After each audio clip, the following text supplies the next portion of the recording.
السلام علیکم ورحمۃ اللہ وبرکاتہ. اسٹوڈنٹس آف کلاس 3 کیسے ہیں آپ؟ ٹھیک ٹھاک ہیں؟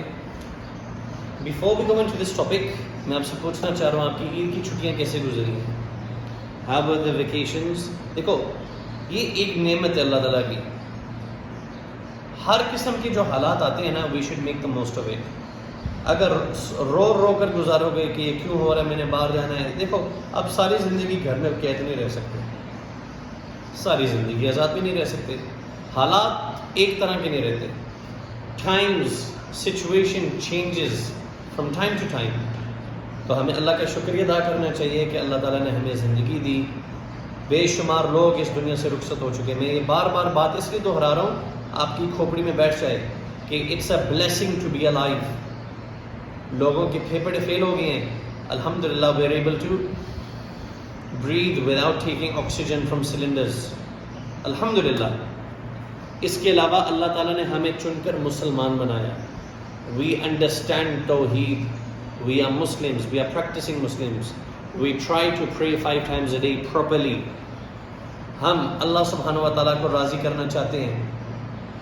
اس کے علاوہ عید سے پہلے ڈیورنگ رمضان ہم نے ڈیلی روٹین کو اسٹڈی کیا کہ ایک مسلمان کی آئیڈیلی ڈیلی روٹین کیا ہونی چاہیے، ہمارا وقت کیسے گزرتا ہے، اس کو گزارنا کیسے چاہیے، وغیرہ وغیرہ وغیرہ. ان ٹاپکس میں سے ایک ٹاپک تھا obedience to Allah and his رسول صلی اللہ علیہ وسلم. اللہ تعالیٰ قرآن پاک میں ارشاد فرماتے ہیں وَمَن يُطِعِ اللَّهَ فَقَدْ أَطَاعَ الرَّسُولَ. جس نے اللہ تعالیٰ کی اطاعت کی، sorry I think it's the wrong way around. وَمَن يُطِعِ الرَّسُولَ فَقَدْ أَطَاعَ اللَّهَ. sorry. جس نے حضرت محمد صلی اللہ علیہ وسلم کی اطاعت کی اس نے اللہ کی ہی اطاعت کی. کیوں؟ Because the Quran and the Sunnah are merged together.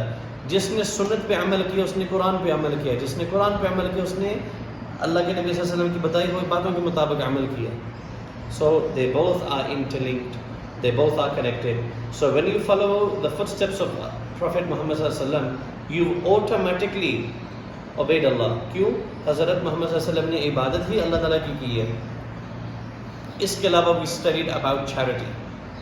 رمضان کے مہینے میں کتنا جذبہ ہوتا ہے ہمارے اندر، کتنا بوسٹ ہوتا ہے کہ ہم نے نیکی کا کام کرنا ہے، ہم نے یہ کرنا ہے، ہم نے وہ کرنا ہے. ہوتا ہے نا. ایک ریکویسٹ ہے، سخت گرمی کے اندر پانی کی بوتلیں لیں استعمال شدہ، ان کو پانی کے ساتھ بھریں، ان کو فریج میں ڈالیں، ٹھنڈا کر کے پانی پلائیں. ٹرسٹ می، میں آپ سے وعدہ کرتا ہوں اللہ تعالیٰ آپ سے بہت خوش ہوں گے. تو سخت گرمی کے دنوں کے اندر کسی کی ہیلپ کرنا. دیکھو میں آپ کو ایک بات بتاؤں، میں اس کے علاوہ اسکول کے علاوہ بھی ویڈیوز بناتا ہوں. تو لوگ کہتے ہیں ریاکاری نہیں کرنا چاہیے، نیکی کا کام چھپانا چاہیے، یہ ہے وہ ہے. میں آپ کو ایک مثال دیتا ہوں. میں گاڑی میں بیٹھا ہوا ہوں، فل اے سی گاڑی، اربوں روپے میرے پاس پڑے ہوئے ہیں. میں 5,000 روپے کا نوٹ نکال کر کسی کو دے دیتا ہوں. 5,000 روپے اس کے لیے شاید بہت میننگ فل ہے، لیکن آپ کے لیے وہ نہیں تھا، وہ آپ کا میل بھی نہیں ہے. اچھا یہ ہے 5,000 روپے آپ نے اس طرح کر کے دیے، لے لو. اور ایک دوسری طرف آپ محنت کرتے ہو، آپ پانی کی بوتل کو اچھی طرح صاف کرتے ہو، جس طرح کہ آپ نے اسے خود پینا ہے. یہ نہیں کہ بھئی یہ بوتل پکڑو پانی چڑھا دیا، کسی کو پانی پلا دی، نہیں، not that. صاف اچھے طریقے سے کر کے آپ اپنے فریزر کے اندر رکھیں اور اس کو بھر دیں. اور اگر آپ ایکسٹرا ثواب لینا چاہ رہے ہیں تھوڑے بہت جامع شیرین ڈال دیں، ٹھنڈا کر کے دیں. The amount of reward that you will get, it's unbelievable. یہ چھوٹے چھوٹے کام ہیں جس سے اللہ سبحانہ و تعالیٰ بہت خوش ہوتے ہیں. اگر ایک انسان جنت داخل ہو سکتا ہے ایک پیاسے کیا میں کہوں ایک پیاسے کتے کو پانی پلا کر اگر وہ جنت میں جا سکتا ہے تو آپ پانی پلا کر نہیں کر سکتے؟ وہ بھی ایک ہیومن، وہ بھی ایک انسان. تو before we go studying about the book آپ کو میں ایک ہوم ورک دینا چاہ رہا ہوں، ایک activity. I want you to get reused bottles آپ کے گھر کے اندر، بن میں نہ پھینکیں. فینٹا پی لی، کوک پی لی، بھر لو، کچھ نہیں ہوتا. پانی کے ساتھ بھر کے فریج میں رکھیں اچھی طرح. جب وہ ٹھنڈا ہو جائے گا نا، جب آپ اگلی دفعہ گاڑی میں نکلیں باہر، آپ نے بیسکلی وہاں پہ جا کر گاڑی روکنی ہے جہاں پہ آپ کو لگتا ہے کہ یہ لوگ اب پانی نہیں پی سکتے، ان کے پاس صاف میسر پانی نہیں ہے، ان کو پانی پلائیں and earn reward. Trust me, Allah سبحانہ و تعالیٰ اس کام سے بہت خوش ہوں. Let's go and start from the book. Trusting Allah سبحانہ و تعالیٰ. میں ذرا پڑھتا ہوں کیونکہ آپ کے پاس بکس نہیں ہیں تو ذرا غور سے سننا. Trusting in Allah subhanahu wa ta'ala is an important part of ایمان. اللہ تعالیٰ پہ بھروسہ کرنا، اللہ تعالیٰ پہ توکل کرنا، یہ ایمان کا اہم ترین حصہ ہے. Think of the trust the Muslims had in Allah's help at the Battle of Badr. Allahu Akbar. With this help, a small number of believers defended themselves against a much larger army.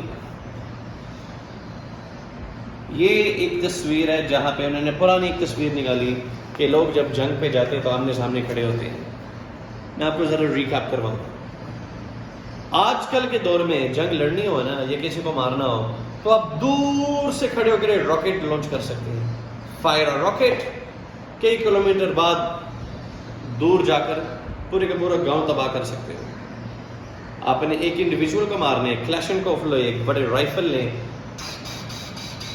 گولیاں مارے بندہ گیا. پچھلے زمانے میں لوگ اتنے دور سے نہیں لڑتے تھے، وہ آمنے سامنے آتے تھے. ہاتھ میں تلوار ہوتی تھی، ہاتھ میں تلوار، باڈی پہ لوہے کا آرمر، دوسرے ہاتھ میں شیلڈ. یہ وہ لوگ جن کے پاس پیسہ زیادہ تھا یا جو ویل اکوپڈ تھے. غزوہ بدر کے موقع پہ مسلمانوں کا جذبہ بہت مضبوط تھا. اسلحہ زیادہ نہیں تھا، اکوپمنٹ زیادہ نہیں تھے، گھوڑے زیادہ نہیں تھے، اونٹ زیادہ نہیں تھے. خالی بدن، ہاتھ میں تلوار، چھری. 313 مخالف، 1000 سے زیادہ اسلحہ، لوہے کی آمر، تیر کمان، لوہے کی چادریں یا شیلڈز، بڑی بڑی تیز تلواریں. ان لوگوں کا ایمان اپنے اسلحے پہ نہیں، اپنے ہاتھوں کی طاقت میں نہیں، اللہ سبحانہ و تعالیٰ پہ تھا. They had trust in Allah کہ آج ہم اللہ کے دین کے دفاع کرنے کے لیے آئے ہیں، اللہ تعالیٰ ہمیں ایسے ضائع نہیں ہونے دے گا. And when they fought, اللہ سبحانہ و تعالیٰ نے آسمان سے فرشتے بھیجے اور ان فرشتوں نے ان مسلمانوں کی حفاظت کی، ان کی دفاع کیا اور ساتھ ساتھ ان کو مارا، کافروں کو. یہ ٹرسٹ، یہ توکل ایسے نہیں آ جاتا. جب آپ اللہ کی ذات کو سمجھیں گے، جب آپ کا ایمان اور تقوی مضبوط ہوگا اور آپ اللہ پہ جب ٹرسٹ کریں گے تو اللہ تعالیٰ بھی آپ کا ساتھ دیں گے. تو یہ تھی چھوٹی سی مثال غزوہ بدر کی. Read and think. The story of Prophet Ibrahim alayhi salam shows us how he had complete trust in Allah subhanahu wa ta'ala. Even when the evil king Nimrud threw him into the fire, Ibrahim alayhi salam did not worry. He knew everything. Even the burning fire was under Allah's control. So when the fire started to blaze around him, Ibrahim alayhi salam stayed calm. He had absolute tawakkul. It was no long before Allah subhanahu wa ta'ala commanded the fire to be cool, saving Ibrahim alayhi salam. Class 3, آپ ذرا چھوٹے ہیں، میں آپ کو ایک بات سمجھاتا ہوں. جتنے بھی اللہ تعالیٰ کے پروفٹس ہیں، I want you to listen to this carefully. Prophets of Allah subhanahu wa ta'ala, مین جو واقعات جو آپ نے سنے ہوں گے، میں کوشش کروں گا کچھ نہ کچھ میں مینشن کروں. موسیٰ علیہ السلام، نیچے لکھنے لگا ہوں فرعون. اس کے بعد یونس علیہ السلام، ویل،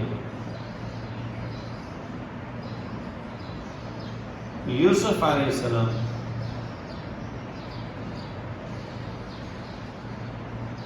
evil brothers,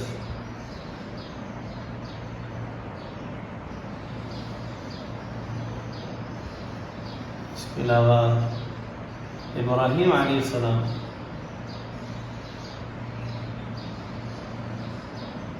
فائل حضرت محمد صلی اللہ علیہ وسلم کا اہل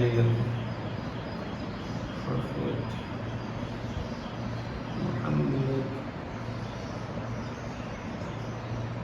صلی اللہ علیہ وسلم. many examples. اچھا میں اب آپ کو ایک چیز سمجھانا چاہ رہا ہوں. ٹرسٹنگ اللہ، سب سے زیادہ اللہ تعالیٰ پہ ٹرسٹ اللہ کے پروفٹس نے کیے، ہم کچھ بھی نہیں. We are nothing in comparison to them. تو اللہ تعالیٰ کے جتنے بھی پروفٹس ہیں ان سب نے اللہ تعالیٰ پہ ٹرسٹ کیا. مثال اب میں آپ کو سمجھانا کیا چاہ رہا ہوں. موسیٰ علیہ السلام نے اللہ پہ ٹرسٹ کیا، اللہ تعالیٰ نے ان کو نجات دی. سب سے پہلا واقعہ موسیٰ علیہ السلام کا، جب وہ پیدا ہوئے تھے فرعون کے گھر میں بچہ نہیں آنے دیا، پورے علاقے میں اس سال میں پیدا ہونے والے بچے کو مار دیا. اللہ تعالیٰ نے موسیٰ علیہ السلام کی کیسی حفاظت کی؟ انہوں نے ایسی حفاظت کی کہ موسیٰ علیہ السلام کو بچایا، ٹوکری میں ڈلوایا اور پانی کے ساتھ ساتھ چلتے گئے. فرعون کے گھر میں آسیہ نے ہی، فرعون کے گھر کے اندر آسیہ نے بچے کی حفاظت کی، اور حفاظت کرنے کے بعد اس کو وہاں پہ رکھ لیا. تو موسیٰ علیہ السلام کی پرورش اب وہاں پہ ہو رہی ہے. دوسرا واقعہ کہ فرعون اپنا لشکر لے کر موسیٰ علیہ السلام کو مارنا چاہ رہے ہیں. اچھا اللہ تعالیٰ مدد کب کرتے ہیں؟ ایک سال کے وقفے پہ، ایڈوانس میں نہ، اللہ تعالیٰ آخری لمحے تک آزماتے ہیں. اور یہ سب سے سخت آزمائش ہے. یہاں پہ پانی ہے، یہاں پہ موسیٰ علیہ السلام ہے، یہاں پہ فرعون کا لشکر ہے، یہاں پہ ایک یعنی یہاں سے اب آگے جا ہی نہیں سکتے. اللہ تعالیٰ چاہتے تو موسیٰ علیہ السلام کو بتا دیتے ٹینشن نہیں لینی، میں نے پانی تمہارے لیے پار کر دینا ہے، ٹینشن نہیں لینی موسیٰ، میں تمہارے لیے آسانی کرنے لگا ہوں. کوئی کچھ بھی نہیں. آخری لمحے پہ کیا کیا؟ سمندر میں ایک راستہ نکالا، خشک راستہ. موسیٰ علیہ السلام اپنی قوم کو لے کر نکل گئے، فرعون پیچھے سے آیا. تو بات یہ ہے کہ اللہ تعالیٰ نے آخری لمحے تک موسیٰ علیہ السلام کو آزمایا. جب وہ آزمائش پہ پورا اترے اللہ نے راستہ کلیئر کیا. یونس علیہ السلام صحیح سلامت مچھلی کے پیٹ میں پہنچ گئی. اب ایک انسان ایک مچھلی کے پیٹ میں، سمندر کے بالکل درمیان میں، زمین کے سطح سے بہت دور، نکلنا ناممکن ہے. مایوس نہیں ہوئے، اللہ تعالیٰ کو یاد کیا، استغفار کیا، دعا پڑھی، لا الہ الا انت سبحانک انی کنت من الظالمین. بار بار اللہ تعالیٰ کو یاد کرتے کہ اللہ نے اپنی رحمت کے ساتھ ان کو نکال لیا. دیٹ از ٹرسٹنگ اللہ سبحانہ و تعالیٰ. یوسف علیہ السلام، ان کے بھائیوں نے کیا کیا حرکت نہیں کوشش کی، کیا کیا مرحلہ ہر وقت استعمال نہیں کیا. اللہ تعالیٰ نے ان کو نجات دی، مصر کی طرف بھجوایا، وہاں پہ ایک وزیر بنا کر ان کو دوبارہ مقام دیا. ٹرسٹنگ اللہ سبحانہ و تعالیٰ. ابراہیم علیہ السلام جو کہ اس کتاب کے اندر واقعہ ہے کہ آگ لگائی گئی، تڑپتی ہوئی تیز ترین آگ، اونچائی تک دور تک اس کی گرمائش محسوس ہو رہی ہے. ابراہیم علیہ السلام کہتے ہیں پھینکنا پھینک دو، اللہ تعالیٰ کے بتائے ہوئے دین سے پھروں گا نہیں. تو کیا کیا لوگوں نے؟ ایندھن مزید بڑھائی، ان کو ڈرایا، کہتے ہیں جلانے جلا دو. اللہ تعالیٰ نے یہ سن لو، اللہ تعالیٰ نے نہیں بتایا کہ ابراہیم میں آگ کو ٹھنڈی کرنے لگا ہوں، ابراہیم تم بچ جاؤ گے، ابراہیم میں تمہاری حفاظت کرنے لگا ہوں. اللہ کی طرف سے پیغام نہیں آتے، لیکن پروفٹس کو یہ پورا یقین ہوتا ہے. لیکن اللہ سبحانہ و تعالیٰ کیا کرتے ہیں؟ اللہ سبحانہ و تعالیٰ آخری لمحے تک آزماتے ہیں، آخری لمحے تک. اور اللہ تعالیٰ کیا کہتے ہیں؟ مجھ پہ ایمان رکھو میں تمہاری حفاظت کروں گا. اللہ تعالیٰ نے تڑپتی ہوئی آگ کو ٹھنڈا کر دیا. ان کا کیا تھا؟ ٹرسٹ تھا اللہ پہ. حضرت محمد صلی اللہ علیہ وسلم، ایک واقعہ لیتا ہوں، بے شمار ہے. غار ثور کے اندر وہ جا کر چھپے اپنے دوست ابو بکر صدیق کے ساتھ رضی اللہ تعالی عنہ. مشرکین مکہ آئے, ان کو مارنے لگے, تلاش کر رہے تھے, جان لینی تھی ان کی. اللہ تعالیٰ نے اس ٹرسٹ کا کیسے بدلہ ادا کیا؟ ایک کبوتر کو بھیجا, کبوتر نے انڈے دیے, گھونسلہ بنایا. ایک مکڑی کو حکم دیا کہ جال بناؤ. ایک غار کے سوراخ کے اوپر جال بن جانے سے کافروں نے سمجھا کہ اگر وہ یہاں پہ گھستے تو یہ جال ٹوٹی ہوئی ہوتی, یہ جال یہاں پہ نہ ہوتی. جال کو دیکھ کر مڑنے لگے. پھر انہوں نے ایک اور چیز دیکھی کہ یہاں پہ کبوتر انڈے دے کر بیٹھا ہوا ہے.